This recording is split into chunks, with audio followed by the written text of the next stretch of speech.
Hi, it's Laura with Following the Paper Trail, and it's What's Up Wednesday.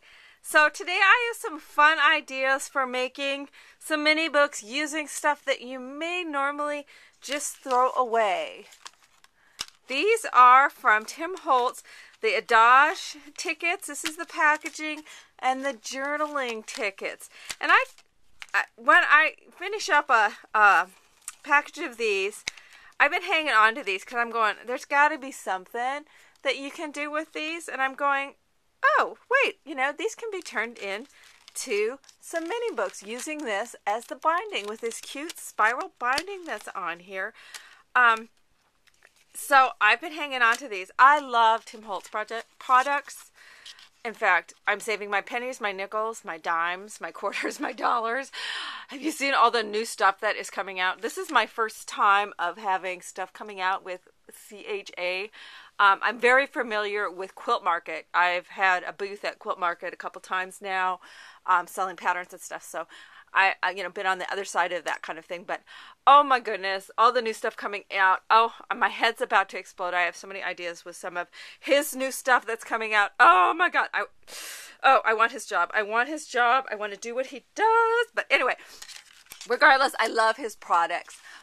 But sometimes the packaging, there's a lot of packaging with his products. So I want to be able to use it. So what I've done is I've taken both the journaling tickets, packaging, and the Adage, and I've made some mini books and several ideas for you of how to make the mini books.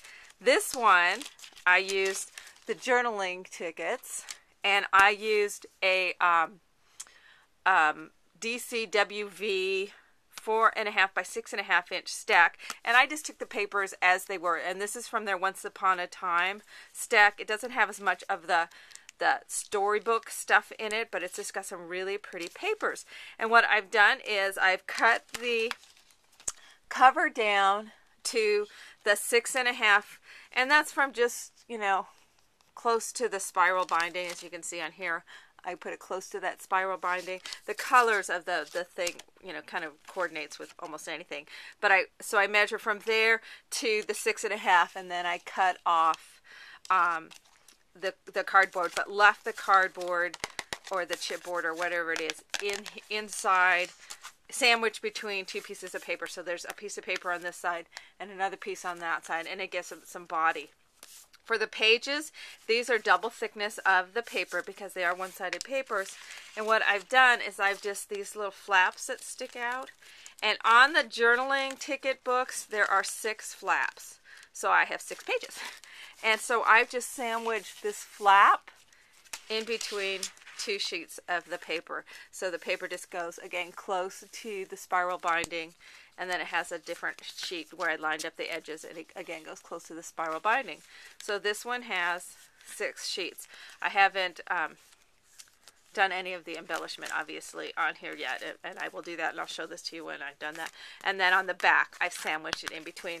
Though his paper, the printing on that is really pretty, because then you could just cover over this hang hole here and keep this paper on here if you wanted to.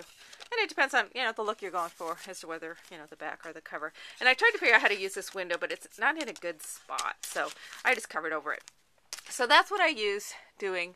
I use the journaling tickets book to make super fast, because there's no cutting involved if you're using one of those little matte packs.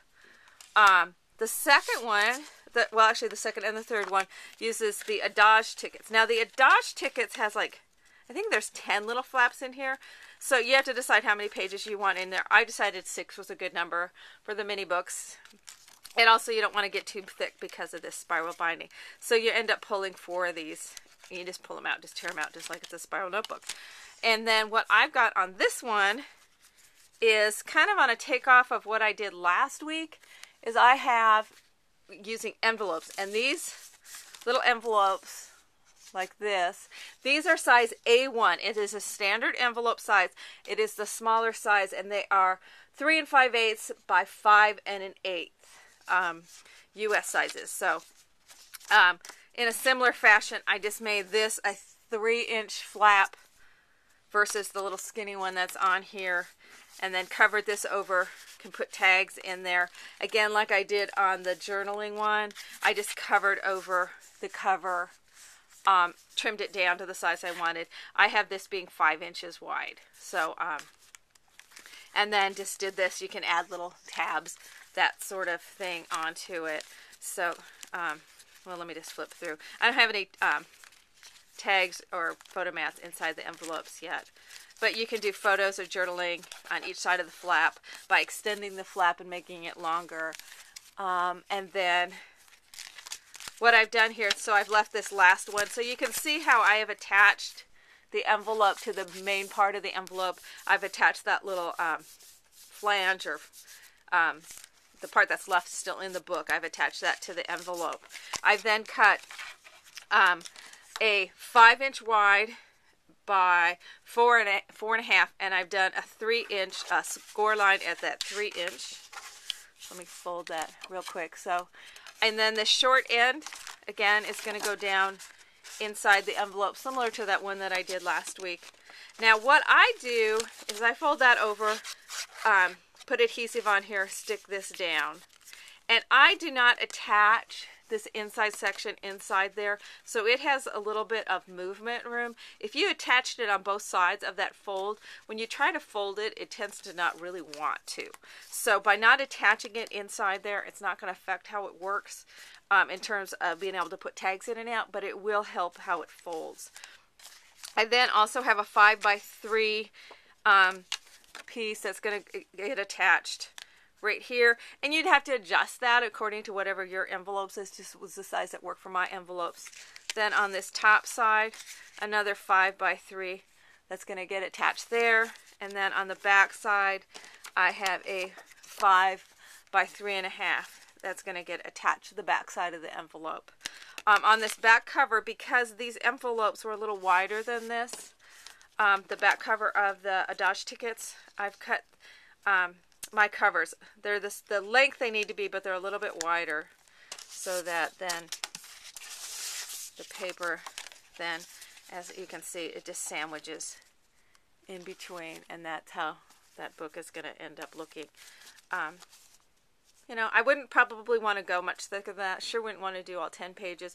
This is a pretty tiny little spiral. I would say 5 to 6 is probably max with the envelopes in there. But then I'm going to go through and do all sorts of embellishments. I think it's going to be a fun little mini book. The other idea that I've got using the Adage tickets is, because I love doing paper bags. You all know I love doing paper bag albums. And I'm going to show you this one once I get it all embellished and papered up and everything, probably by the weekend.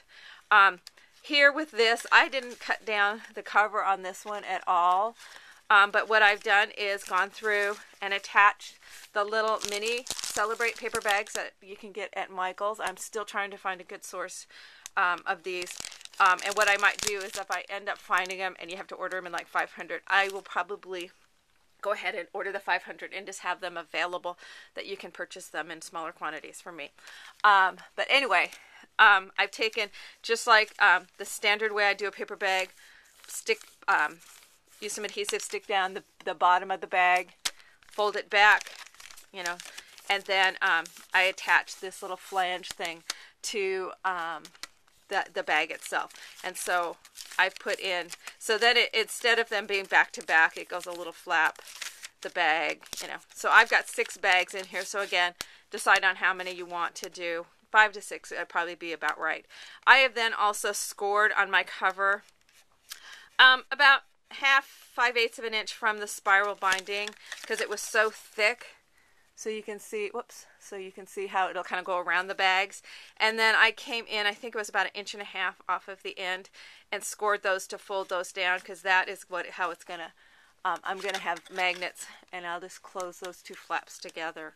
So that gives all the room for all the photos and everything else inside of there. And so I'll go ahead and cover this with the paper and all the bags inside. So keep an eye out for this one. It'll probably be in a few days. I'll get this one all done, and I'll show you a video. So anyway, there's some ideas of what you can do to recycle your Tim Holtz Adage tickets and journaling ticket packaging. So have fun with those. If you don't have any of those, I emptied out a couple of them to do this, but you can also do it Same sort of thing using some heavy-duty cardstock or light chipboard, and do it with your Bind It All, and do a Bind It All binding on there and do the same sort of thing. So anyway, check out my blog for measurements and that sort of thing at followingthepapertrail.blogspot.com, and we'll talk to you again soon. Thanks.